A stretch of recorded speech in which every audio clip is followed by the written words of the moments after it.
Hello, my name is Justin the Clue. I'm live from the Toronto National Film Festival 2024, and I'm here today with Pierce Derks, cinematographer of a violent nature. Liane Cunje. Undisclosed for personal reasons. So we just saw a very special movie, A Better Man, the Robbie Williams biopic. Now, me and you, Pierce, we got very excited about this. Why did we get excited? because we heard ahead of time what the movie actually was. It's because so many people, before it sort of came out and played a Telluride, the sort of inclination was it's just a very generic biopic musical from the director of Greatest Showman about the life and fame of UK superstar. Yeah, Robbie Williams. Liane, did you know who Robbie Williams was, or did you like him? Yes. I mean, Rock DJ was like a huge hit in the early 90s, but then also I lived in the UK for a time.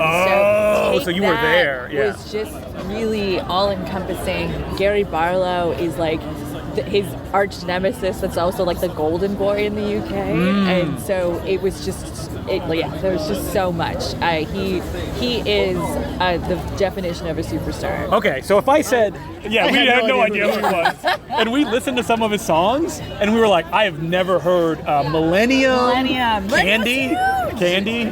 Yeah. What is the DJ one where he's like a naked man? Yeah, well, the whole premise of the music video is that he starts stripping, but then he strips his skin and then his muscles, and he's just completely skeleton by the end.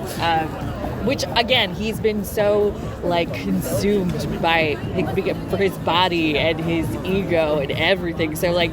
Oh, there's just so much in this movie that all. Yeah, speaking of ego. Yeah. Okay, so we describe who Robbie Williams is. If that's what it was, it's a Robbie Williams biopic, I would have had no interest in this. But we were at a friend's house. Undisclosed. And actually, our other friend Matthew said, I've heard of this movie. There was a test screening. Yeah. And supposedly, what is it, Pierce? What they were saying out of the test screening that no one believed is that Robbie Williams is portrayed by a CGI monkey for the entirety of the film. The entire movie. Yes. The entire movie, even as a child monkey. Yeah. and people were like, oh, okay, this is either a lie or there's some other like reason for it. Now, me and Pierce, we got so excited, we were like, we need to see this movie because people don't know what this is. And TIFF, and all the other, it played Telluride, I think. They were very careful about not revealing the monkey thing. All like the promo image for this is just behind the scenes of the director and the mocap actor like on stage, and all of it has said so far to like starring Robbie Williams as himself. There's no mention in any program note that he is portrayed by a monkey. There have been some reviews since Telluride that in headlines, but I can guarantee 95% of those audience members had no idea walking in. Yeah, there were some people sitting in front of us that had Robbie Williams shirts on. They just love Robbie Williams. And it was the whole family. And as soon as they slightly alluded to the fact that there was going to be a monkey in this movie in the intro, I just saw them turn to each other and go, what? Yeah. Just with a look of befuddlement and confusion. So we were in the Royal Alexandria? No. Roy Thomspon Hall. Roy Thomspon Hall, across the street from the Rat. Yeah. And so Cameron Bailey, the director of TIFF, comes out. CEO. There we go. Comes out, and he's like, all right, this is the most exciting film Paramount Pictures has ever released. And I was like, wait, what? And then he went, and I'd like to welcome the what of Australia? Oh yeah, like one of the high commissioners or some like a political hotshot from Australia is here for some reason at this screening. And they were dancing around what the movie was the entire time because the director comes out and he's like, maybe you guys aren't ready for this. Then he said, Robbie Williams is going to come and introduce this, as well as the person that plays him. And I was like, did they bring a real monkey? We were joking ahead of time that our dream scenario was that Robbie Williams would come out to introduce the film, and then during the Q&A, they would just bring out an actual chimp. And then address all questions to him, and they would not acknowledge whatsoever that it wasn't Robbie Williams. Unfortunately, it was just the guy doing the mocap for Robbie Williams, came out, said hello, blah, blah, blah. And you can feel the people in the audience were like, what is this? Like, why is there another guy playing Robbie Williams? Did they say, he said the story of, I asked Robbie, like, how do you see yourself? And he said, a performing monkey. So, maybe that... He actually said, he's like, what animal did you see yourself if you could be portrayed as an animal? And he's like, a lion. Yeah. And he's like, we're not doing that. No, we're not doing that. Oh, man, it would be great if it was like a lion in like a suit and stuff like that. Just Aslan. Now, me and Pierce had the question, will this be a, monkey, like, on all fours, no clothes? Just like not even speaking English, just like making Oh. I was so curious if there'd be any dialogue. Like, is he a talking monkey? Are we going full Planet of the Apes? Or is he just emoting? So Weta did this, and they just, grabbed the Caesar model from the Planet of the Apes films. Yeah, they just grabbed the Caesar head and threw it on this mocap actor's face. Yes. And it's so distracting, but at the same time, you never really get used to how just ugly and disturbing. It never works. You never get used to it. No, I think the biggest thing is Robbie Williams is so known for his bright blue eyes, and somehow they managed to keep that within the monkey face form. So there is this unreal level of emoting from this mocap monkey. Yeah, there are times you can see that it kind of looks like Robbie Williams, and it makes it even more kind of disturbing to look at. Especially the child's version. Oh, yeah. So it starts with a child version. The movie knows what it's doing. It starts with a close-up on his face, pulls out. And I think people in the audience are like, oh, this is just the beginning, right? It's like, oh, I saw myself as a monkey as a kid. When do you think it starts sinking in that they're like, oh, no, where was a monkey the entire time? I think after that, because it has one of the most ridiculous, title cards. Title card drop. Yeah. The title card is insane of just this sad, dejected-looking monkey, and then it pulls out, and it has huge operatic music and giant lights. Yeah, and giant the lights. text, "Better Man." It's all in bright lights, big picture. But for me, when it was real commitment to the monkey pit, was all the different hairstyles that they gave the monkey. Yeah. He goes through all the '90s Robbie Williams haircuts as a monkey. And the thing about him as a monkey is, like you said, it's over emoting, so it looks weird because they want to make it look human. So because of that, he's got this weird liquid morphine face that doesn't look like it has any muscles in it. It's just constantly bending and warping. But it's they also use just baby cuteness, so the eyes are just abnormally large, but you're just sucked in the entire time with every extreme close-up. I think they're trying to make him sympathetic through the face. That's the only thing they're doing. Because there is not a single goddamn moment in this biopic where Robbie Williams is portrayed as sympathetic, caring, loving, intelligent. So, Liane, if you love Robbie Williams, you know his story.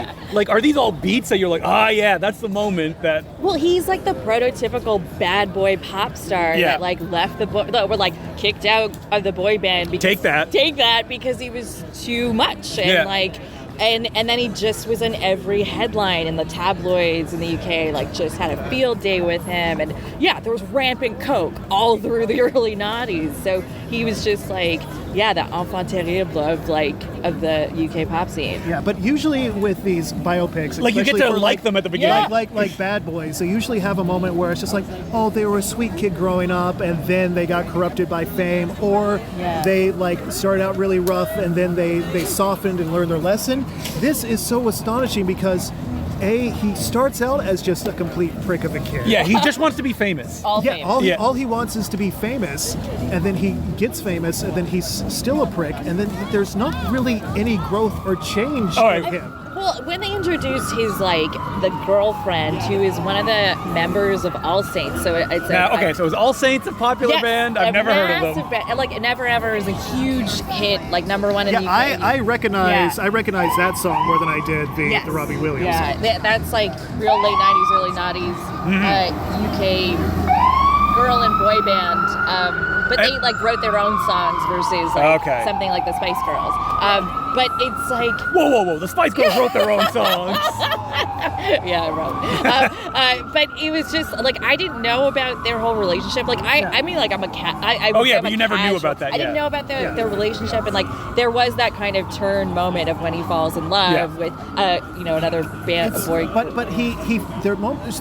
the moment they show of them falling in love is of him being a complete prick. Yeah. And her finding that charming. Yeah. There's never a moment where it shows in that relationship where it's she's teaching him how to soften or be caring. He's just always shown as this self-ego-driven, just... Yes. I know. Okay, we missed two things. Number one, the movie's all about him wanting to impress his dad, who Yes. also wanted to be an entertainer. Yes. Which, Yeah. and they have all the crooners, like it's a real like Frank Sinatra and Dean Martin and Sammy Davis Jr.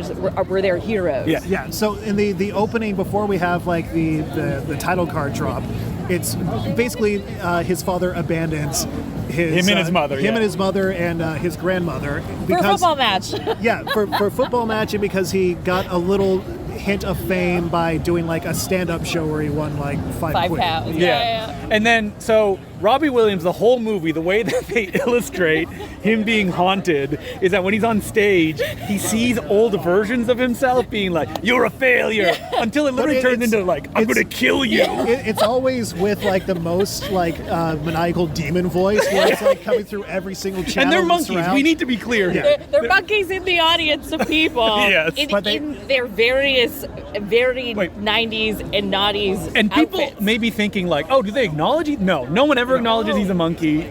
Never comes up. I love the demon monkeys that are haunting him, because they're made to look so much more sinister, but the sound effects that they use, they first show them in like reflections where it feels like some shit out of like Perfect Blue. It's like, it's so insane. Wait. It's so misguided that you're trying to like the film's expecting you to take it so seriously. Yes. Like, Sinister this monkeys. this poor guy, like he has everything, but he's like still He's so haunted. haunted. He's haunted by him with like Jerry curls in the audience. Okay, so this is a musical as well. There's musical numbers. But the funny thing about this, so were there any Take That songs in this movie?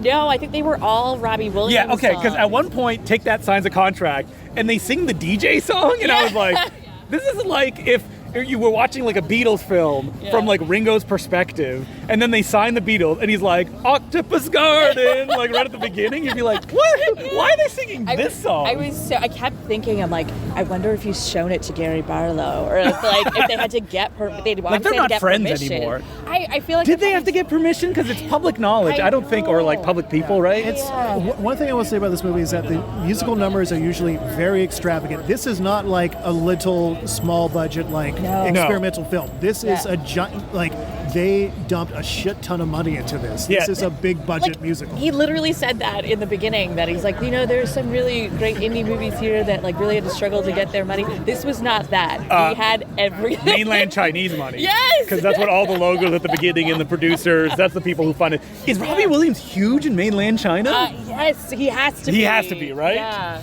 And so, like, the musical numbers are fun, but all right, I'm going to say it personally, as someone who doesn't really know Robbie Williams, these songs suck. Like, they suck. Robbie Williams at the beginning, during the intro, said, I was humming all these songs when I left the theater, and I was like, did he just tell us that to like be like, no, these are hummable songs? The only melodies that I have in my brain are from the numerous cover songs. Half of the musical numbers are cover songs. I couldn't. What is the song like of him like becoming big? I think it's at either as a solo artist or as Take That. Oh, the like na-na one. Yeah, No. And it's like weird. It's like, is he going and performing that song for people?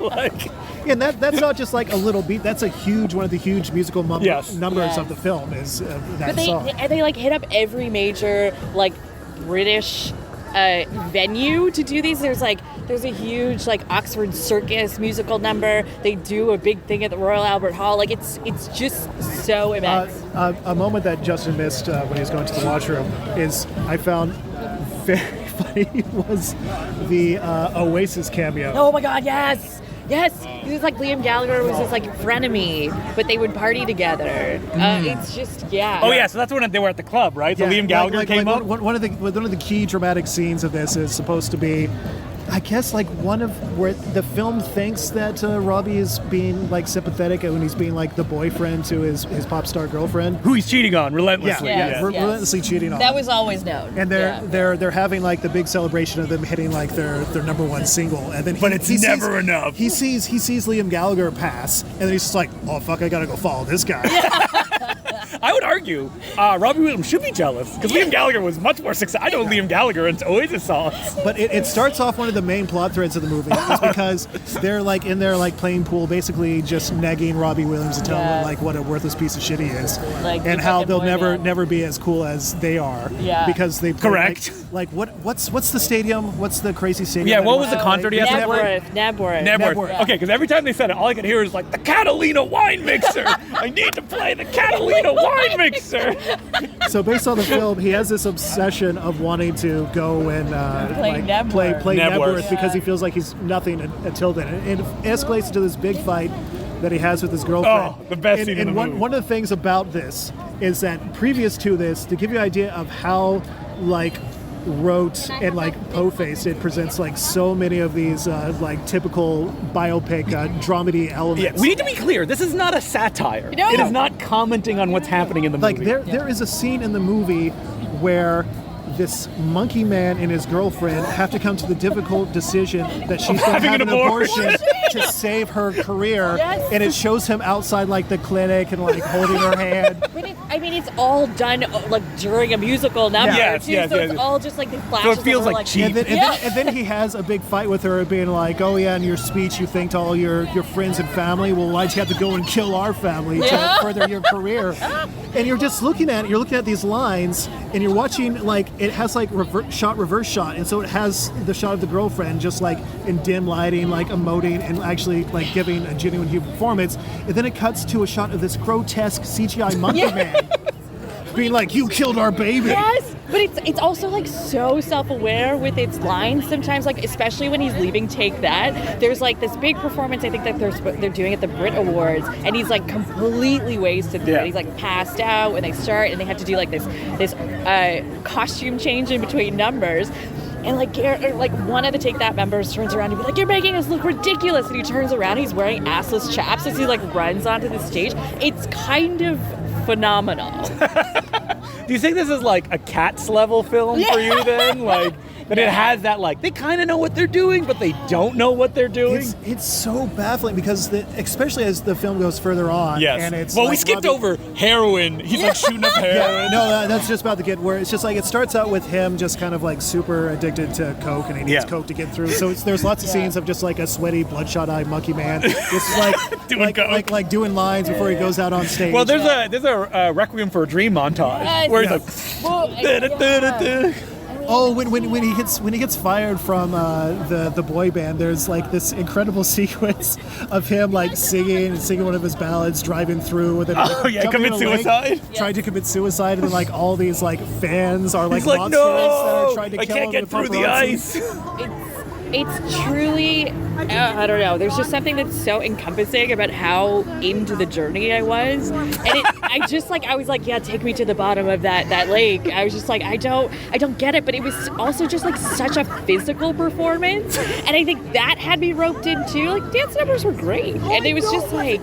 Do you like the music? Like listening to it now? Yes, I do. It was also like they made the like strings version of it, and I was like, oh man. It's really just I could not hum one melody from this movie. Could you? No, like I said, It was like a lot of nostalgia, I think, for me that was coming up with it. But it's also very strange to be singing along to these songs or like dancing along in my seat while a monkey man is performing. Oh, this is an R-rated movie too. Yes. Like they say fuck all the time. He's Having sex? swearing constantly. He's having sex with like hookers. There was like getting hand a jobs. young girl in front of us that was like 10 years old. Her dad had like a Robbie Williams shirt. Yeah, so they're like very early on in his career. There is a scene where a fan is giving him a hand job off stage, but as his fame continues, the drug use continues and escalates, and so you get all these montages of him like shooting up and then just doing continuous lines of coke and just escalate. But it's one of these things where they would have shots that were so serious and so and it's just a dramatic monkey man that it breaks the kind of illusion that the film holds over you sometimes, sort of like your suspension of disbelief of like, okay, this is a character, I'm watching him like, live his life. But it reaches a point of absurdity where you just have to stifle your laughter because it becomes so absurd. Liane, how morose and like self-serious. do you think you would like this movie if there was like Robbie Williams played himself and they like CGI de-aged him? I actually don't think it would work as well because he has a lot of baggage. Yeah. I mean, Here's the thing. I was looking at like his famous music videos. He looks like a 40-year-old man in those. Yeah, like he's yeah. kind of chunky. yeah, because he's so coked out all Yeah. the time. He's just like harried, but he's still good looking. But Well, I mean, he's hairy in this movie. Yeah. Yeah. That's it. But I don't know. There's just something. If he was playing himself, it wouldn't feel as genuine. Well, he is playing himself. It's his voice, right? It's his voice. Yeah. And the vocal performance is very believable. But I gotta talk about this Q&A that they did. Wait, we don't want to get there. We'll get there, yeah. We'll get to the Q&A. Let's get into the meat. When they get to the Catalina wine mixer. Yeah, when they get to the Catalina wine mixer, because like so much of the film, it's shown of him like completely throwing away everyone in his life. It has one of these big dramatic scenes where he trashes his apartment because he was off partying while his grandma died. His childhood friend shows up and is like, You like, have everything. yeah, you have everything. And he's like, you don't understand. I have to play in front of 150,000 people. But yeah, so it gets to this, and it starts out the performance, and It's like I guess for the UK, it's like Queen when they played like. yeah, I guess like apparently like we googled after the fact. We and watched it's a like video, one of like the top 10 like biggest performances ever. It's insane that how many people saw that. That's it. It's not Glastonbury, but it was just a huge deal then that he did this. Okay, Anyway, well the huge deal is they when we were watching a little bit of the live performance, it is interesting. We saw that they were literally taking moments from like the famous concert video of like direct shots of fans, and then they incorporated some of the fans who are in the audience into the Demon Monkey versions that are yelling at him. Okay, so what And happens this escalates into he does a song. What is it? It's like I want to entertain you. Is that an original song of his or is that? Oh yeah, it is. It is? Okay. Yeah. Okay, so the audience turns into all past versions of himself, and then he literally. then the sky becomes apocalyptic, and it all becomes like this big barren wasteland. Well, and then they start pulling out weapons. Yes, and then they fight for like minutes on end. Yes. It becomes a giant action scene where he has to fight all the evil monkey versions of himself and his appearances from past music videos, Including, like- the Muscle Man. Yes. Yeah, the skinless Yeah, skinless. who has a mace and Yeah, decapitates. where he decapitates him and his head comes flying towards the camera and then falls to the ground. And it's this big giant sequence, like the music is swelling and he's like having to kill all these monkeys. And then it ends. She's talking to Robbie Williams. And then it ends with him like killing this Child version of himself. Yeah. Yeah, and it's. But it's like it's in a mirrored thing. Yeah. Too. Okay. Like he has, But then it cuts to him like cutting himself. Yeah, he's committing Attempting- suicide. There's a lot of razor blades in this movie. And he's on an ice lake. And so me and Pierce during the movie, we were thinking like, he is so bad throughout this movie. There's no redeeming qualities at all. How will they find a way to kind of have that turn? Well, spoiler alert, they don't, unless you interpret it as when he tries to commit suicide, God himself, through heavenly light. There's giant light rays that come out Yeah. and like illuminate something on his chest. It's a tattoo. So I don't. What does the tattoo say? I don't know, but he was like pulling out his tattoo at the during the intro too. He was moving his shirt down to like show the tattoo during the intro. I gotta look it up right now. All right, you'll look it up. Yeah. But anyway, it has this, and like, okay, I guess we're gonna see. And then he sings like the titular "Better Man" song, and Which it is has- original for this movie. Yeah, and it has like a montage of him like getting Going to clean. rehab. Yeah, he goes to like a clinic and he says like, yeah, I shouldn't be here. Like I've had everything in life, but it's And everybody still not like, enough. if I would have been like, are you kidding me? Like, go to a celebrity rehab. Yeah. Like, don't none in this normal person rehab. And then it goes and it shows them like a very quick montage of him locked in a room where it's implied that he's getting himself like all off all the drugs. So I've stumbled into the Robbie Williams database that has a full section on all of his tattoos. Okay, but what does the chest one The mean? chest one says "Chacun a son goût," so it's like Everyone's taste. Yeah, that's French. Yeah, exactly. So that's what it eliminates? A tattoo that said chacun a son goût, everyone has their taste? But yeah, so it shows him getting clean, and then they have like the thing in the group therapy session where it's like, oh, one of the first ways to fix yourself is rekindle old friendships. And you think, okay, it's going to show him like kind of learning and from his past mistakes and you know rekindling these friendships. All it shows is that he drives up to, what is it, his arch... Yeah, his arch the Gary nemesis? something, right? Gary, what's his name? From Take That? Yeah, Gary Barlow. Gary Barlow, yeah. It shows up because when he left the band, he took a watermelon with him. Yeah. And his rekindling with him and apology is leaving a watermelon on his doorstep with a dick drawn on it. And then Gary looks at it and like smiles and nods.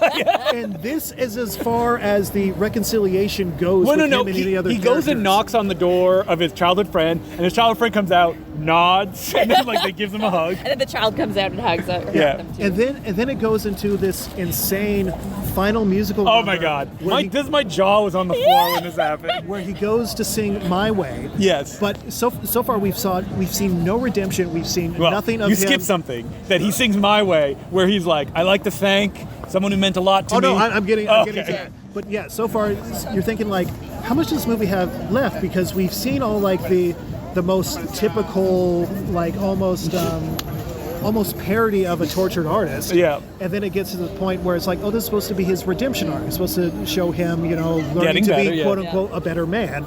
And it gets to this like this very Sinatra-esque like musical like An evening with Robbie Williams. Yeah, evening with Robbie Williams. That was at the Royal Albert Hall. There Was was a it? big one. Yeah. And so he's like on stage. It's like, I want you to introduce someone that's like been very, very important to me. And he brings out his fucking asshole piece of shit father. Yeah, to who come on abandoned, stage. who only came and hung out with him when he got famous. It's a big part of the movie, like the quote unquote drama of it, is that like he even has a line just like, you were always there for Robbie Williams, Dad, but you were never there for Robert. Yes. Like any like basic movie would have him go like, I don't need you. Yeah. Your kind of validation does not matter. But that's not what happened in real life, because there's a million videos of him singing with his old dad. So in the movie, he brings him up on stage, and his dad literally tells him, "You're a god now, son." Yeah. And they sing My Way.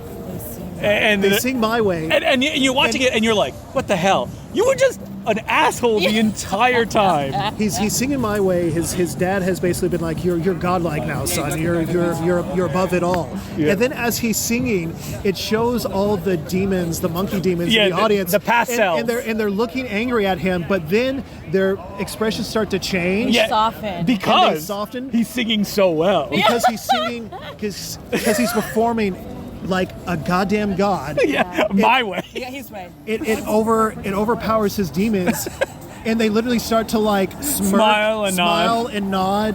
They and I'm pretty accept sure it. they start to applaud at one point. And this is the point where our jaws have completely dropped, because we're like, no, this can't be how the movie ends.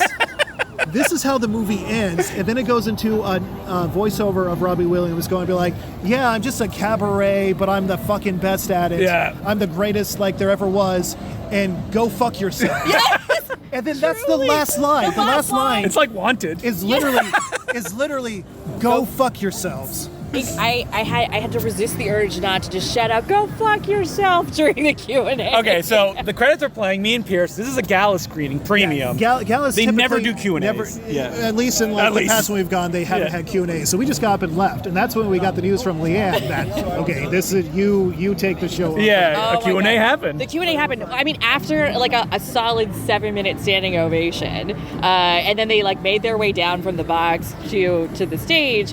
And so they're starting to talk about the movie, and like directors talking about like doing the visual effects, and like how they purpose built, I guess, a studio or something in New Zealand, like from Australia. So I think this is all like from a Screen Australia. So I feel like this is all part of the like why the government people are here. So they poured a lot of money into this movie, and then. And then so Cameron goes to ask Robbie Williams, like, how is it to like kind of relive your life through this story? And it's like bringing up a lot of painful memories, I'm sure. And then he goes to start answering, and then he starts crying, and he's just like, he's like, it's really overwhelming. And then he just starts crying, and he's like, oh. Like, thank you, Paramount. Oh, I know I'm supposed to be selling this film, but they're probably thinking this is the best thing to ever happen to this film right now. And to give more context to the intro was very baffling from him as well, because he was just like, yeah, this is like, You guys never invite me to Canada. Yeah, it's just like you probably don't know who I am, but I am actually a big deal. like That's what he said. He never really toured here. He kept saying it over and over again. He kept telling her, like, no, I'm a huge famous. deal. I'm famous. I'm very, very, very famous. And then that was followed by, like, I just got new teeth. I just got new teeth. I'm still learning how to smile with them. And then, it was like this. I've seen the movie 3 times, and it's just like, it gets better and better every single time. I can't get enough of it. So this was the first time that the 3 of them that were on stage. So the director, the lead actor who did the motion cap, and then Robbie Williams. So this was the first time they were watching it together and watching it with like such a big audience, and they could feel it all. They shouted out to the top people because I think we were emoting the most and laughing and stuff. But it was kind of an incredible experience for them. They also told the story of like how when they'd showed that did some first screenings of the films, but there's one distributor who called them right after to say, I haven't spoken to my father in 7 years, but I called him right after seeing this movie. Okay, so I have a TIFF story like that too, which is when Green Book ended, I saw it at TIFF during a P&I screening, Press and Industry. The woman beside me called, I think, one of the Zuckers. Oh no, who directed? Yeah, one of the Zuckers directed that, right? No, it was Farley. Farley, yes. And she was like, it really touched me. It reminded me of my family. So, there's real emotion there of stuff like Green Book and once again, maybe Better Man, Best Picture. The father figure in this is the most absolute piece of shit. There's never shown any redeeming moments for him either, where he's kind or loving to his son. But that was the whole thing that the director Michael was saying, like, it's just that, my father will never change. I'm the one who has to accept that he's an asshole. No!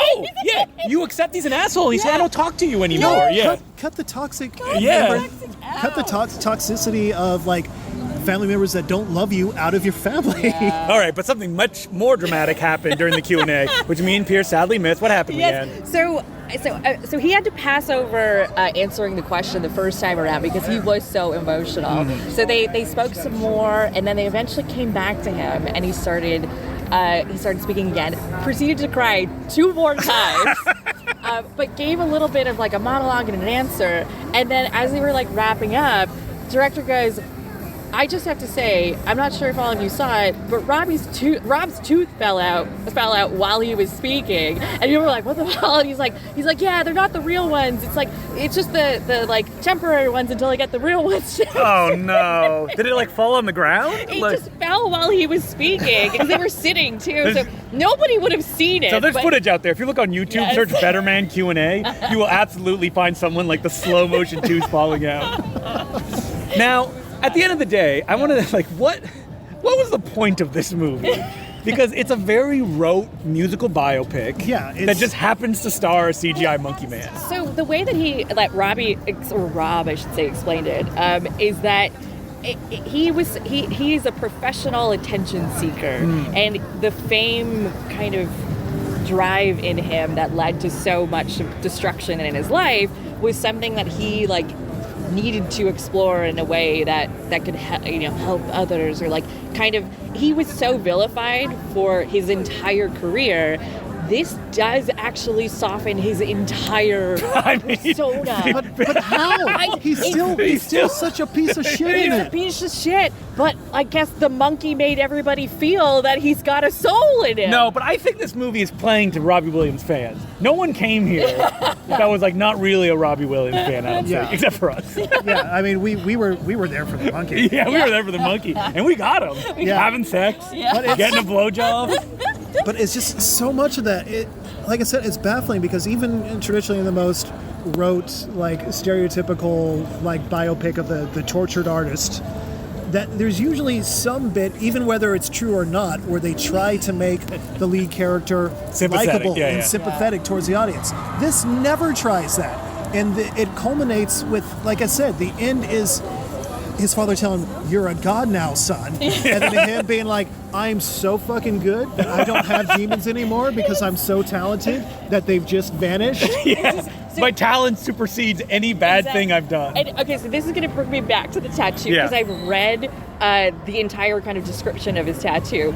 It's actually incorrectly translated. So it's his reads Chacun a son goût. And then his it was a first date or a date with his now wife that she pointed out it's mistranslated. Like that's not what it's supposed to be. It should be Ashakar Songu. Ashakar Songu, yeah. Yeah, and then but do you think that heavenly light is like he's like fuck? I didn't realize it's misspelled. But apparently he just owns it. He loves that it's kind of wrong. It's like Johnny Depp having the wino tattoo on his. Yeah, it feels like this movie just feels like it's there to show that Robbie Williams has a giant ego and loves attention, because from the intro on being like, guys love me, I'm famous, I'm really famous. You may not think I'm famous, but I'm famous. But then again in the Q&A he kind of has this like redemption moment. Also he has a Netflix docuseries coming. No, I think it's out. Oh, is it out? Yeah, I think it's out because I saw maybe Robbie Williams thinks it's not out because no one's talking about it, but it's. But it was just more like he constantly seeks fame, but he's like, I need to figure out why I do this in my life. And then they did mention at one point in the movie about evolving, and there was something about evolution. So I was like, man, the monkey man is coming through, and he's evolving to be a mature adult. What if there was in the movie? Could that be amazing if that's how it is? It morphs.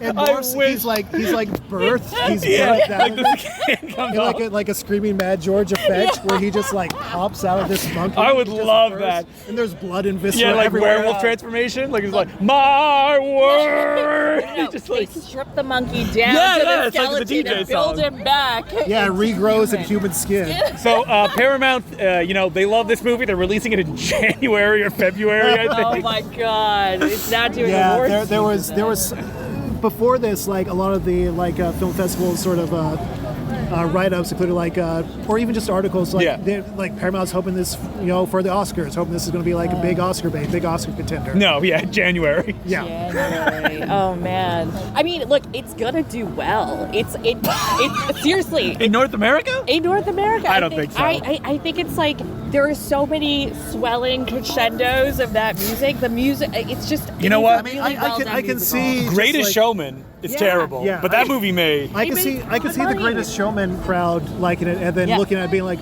oh, this is deep, because he sees himself as ugly. Yeah.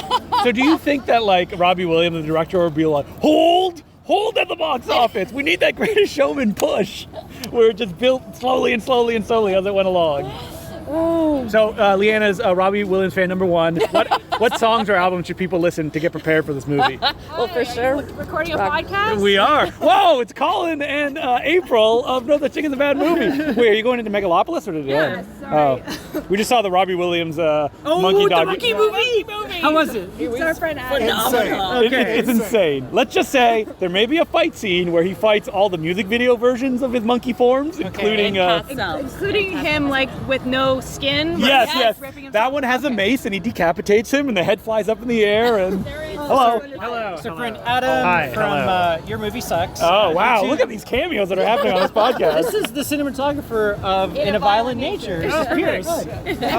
This is our podcast co-host. Hello. Friend Justin. Hello. Well, we won't keep you if you're going to Megalopolis. I Get know, ready. I can't wait. We gotta get in, but yeah, wish us luck. I'm sure it'll be great, and I can't wait to hear you talk about it. Yep. Yeah, Better Man. Monkey movie. Enjoy, guys. All right, so this was an advertisement for Better Man coming soon. Thanks, Paramount. We love you. Hashtag sponsored content. Oh man, what if we did have to do like, we're on the red carpet for Better Man, the LA premiere?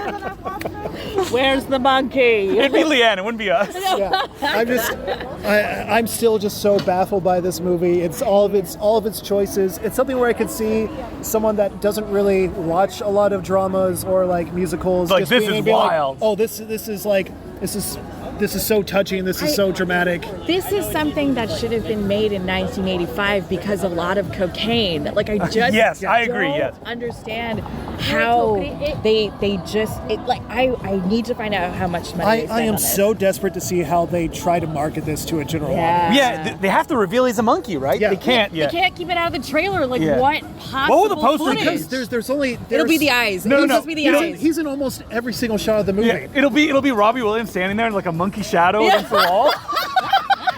It'll be like that Phantom Menace teaser poster. Yeah, exactly. With a young Anakin Yeah, with it's like a Darth Robbie Vader Williams just shadow. vlogging. Okay. Would love that. It's him on the red carpet, and it's just got like a giant like Monkey, yeah. shadow. That sounds like a monkey stalking you. It's the shadow of fame. Yeah. This monkey self. Oh man. All right, well, that's it. Thanks very much, Pierce and Liane, for talking about Better Man with us.